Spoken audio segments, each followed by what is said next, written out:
Assalamualaikum warahmatullahi wabarakatuh. Perkenalkan, saya Kamilia Isma dari Prodi Ilmu Komunikasi UPBJJ UT Jakarta.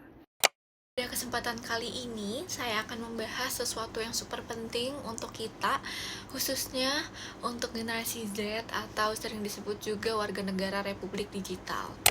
Pada saat ini, era percepatan informasi, di mana semua smartphone di genggaman kita menjadi portal yang menawarkan jutaan data setiap detiknya. Namun, di tengah derasnya arus ini, timbul satu pertanyaan yang cukup krusial. Apakah kita sekedar hanyut atau kita mengarahkan arus itu? Melalui pidato ini, saya mengajak saudara dan rekan-rekan sekalian untuk fokus pada satu kompetensi fundamental yang membedakan keduanya, menumbuhkan pola pikir kritis. Pentingnya pola pikir kritis bukan cuma skill tetapi perisai. Kehadiran teknologi digital telah mengubah cara kita bekerja, cara kita belajar, dan cara kita hidup. Oleh karena itu, kemampuan berpikir kritis bukan lagi sekedar pelengkap, melainkan perisai intelektual kita. Berdasarkan data dari World Economic Forum pada tahun 2023, berpikir kritis dan pemecahan masalah diprediksi menjadi dua keterampilan utama yang paling dibutuhkan dalam dunia kerja hingga tahun 2030. Hal ini menegaskan bahwa kemampuan menganalisis, mengevaluasi, dan menyimpulkan informasi secara logis adalah mata uang karir yang sesungguhnya. Tanpa kemampuan ini, kita tidak akan mampu mengubah data mentah menjadi keputusan yang bernilai. Lantas, apa resiko yang akan kita terima jika kita gagal menumbuhkan pola pikir kritis? Dampaknya bersifat sistematik dan nyata. Ketika pikiran kita tidak dibentengi dengan kerangka analisis yang kuat, kita rentan menjadi korban pasif dan disinformasi. Ada sebuah laporan dari UNESCO pada tahun 2022 mengungkapkan fakta yang mencemaskan. 50% pelajar di Asia Tenggara kesulitan membedakan antara fakta dan opini dalam konten digital. Lebih parah lagi, berdasarkan temuan kata data Insight Center pada tahun 2023, hanya 37% generasi muda Indonesia yang benar-benar menelusuri kebenaran informasi sebelum memutuskan untuk membagikannya di media sosial.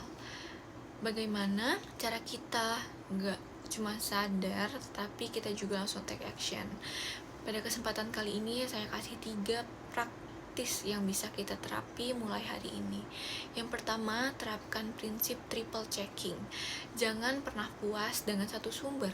Biasakan untuk mencari sumber pembanding, khususnya dari media arus utama atau institusi akademik yang terpercaya, dan lakukan validasi silang untuk menguji konsistensi dan kredibilitas data. Lalu yang kedua, jauhi confirmation bias. Kita semua cenderung mencari dan mempercayai informasi yang sudah sesuai dengan pandangan kita. Tapi latih diri kita juga untuk secara sengaja mencari argumen yang berlawanan dan mencoba memahami logika di baliknya. Hal ini adalah latihan penting untuk melihat masalah secara holistik. Lalu yang terakhir, yang ketiga, kembangkan pertanyaan esensial ketika dihadapkan pada sebuah konten. Tanyakan siapa yang diuntungkan dari penyebaran informasi ini dan apa bukti konkretnya. Mengajukan pertanyaan yang tajam akan mengasah nalar logis dan secara otomatis mendorong kita semua keluar dari posisi penerima yang pasif.